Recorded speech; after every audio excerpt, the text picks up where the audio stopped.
Hey guys, how you going? This is BillyEatWorld, and today we're going to take a look at what I think are the top 5 legendary cards in TGT.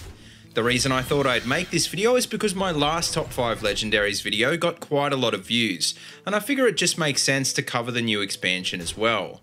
In general, TGT added a lot of new legendaries with a range of crazy abilities, but sadly most aren't that viable for competitive decks. There are a few that have made it into top tier decks though, and a few that have made certain archetypes viable, so if you're wondering which ones to craft, well, here you go. So coming in at number 5 is Ronin.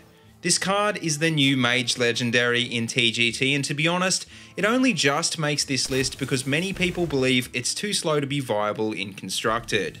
Ronin is a 7/7 body for 8 that gives you 3 arcane missiles when it dies, so in other words, a 3 mana Avenging Wrath that deals 1 extra damage. The best way to use Ronin though is in combination with Archmage Antonidas, because each of those arcane missiles translates into an extra fireball. The problem is though, is that you need to play Ronin and then kill him to get the effect, and a 7/7 body often isn't enough on turn 8 to hold its own. So coming in at number 4 is Gormok the Impaler. I must admit I'm not a big fan of this card because it doesn't fit my playstyle, but it's undeniably a great swing card for aggressive decks. Gormok is a 4/4 for 4 that deals 4 damage if you have 4 other minions on the board, which is definitely possible in decks like Flood Paladin and Zoo.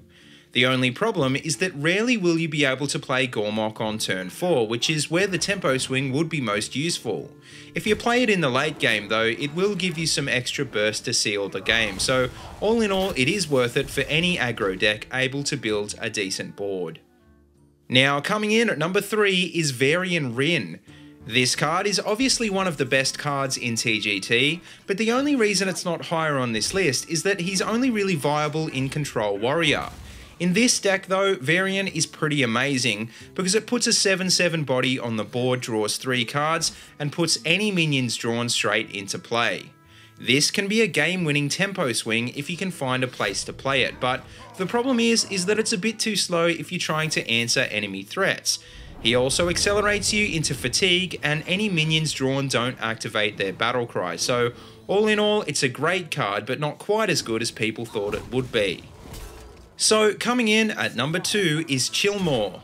A lot of people are undecided about how good this card actually is, but I'm definitely in the pro Chillmore group. Dragon decks are usually great for grinding into the late game, and a 6/6 taunt with a 3 damage board clear is just what this kind of deck needs. The only problem with Chillmore is that unlike a spell like Hellfire, its ability relies on having a dragon in hand, and it can also be silenced. Most of the time you will get good value out of Chillmore though, and it's worth playing purely for the fact that it's one of the best patron counters in the game. Now, before we take a look at the number 1 card on this list, I probably should give an honourable mention to Eadric the Pure and the Mistcaller. Both of these cards aren't quite as useful as the other cards on this list, but they have seen limited play in certain decks so far. Eadric has the unique ability of nerfing all enemy minions to 1 attack, which is a great counter to Grim Patron and heavy control decks. The Mistcaller, on the other hand, is a card designed to improve late game tempo by giving all the minions in your hand and deck +1/+1. But anyway, finally, coming in at number 1 is Justicar Trueheart. When TGT first came out, I had a feeling this card would be great, but I must admit I didn't rush out to craft it straight away. When I finally did though, to my surprise, it put the magic back into 2 of my favourite decks, Midrange Paladin and Control Warrior. In a Paladin deck, Justicar permanently buffs your hero power to generate 2 Silverhand recruits, which combined with Quartermaster is absolutely insane. On the other hand, in Warrior, Justicar buffs your hero power to give you 4 armor instead of 2, which as you can see in this video will often help to run aggro decks out of steam. But anyway guys, that just about wraps up this video, so let me know what your top 5 favourite legendaries are in TGT, and as always, if you like what you see, don't forget to like, comment and subscribe.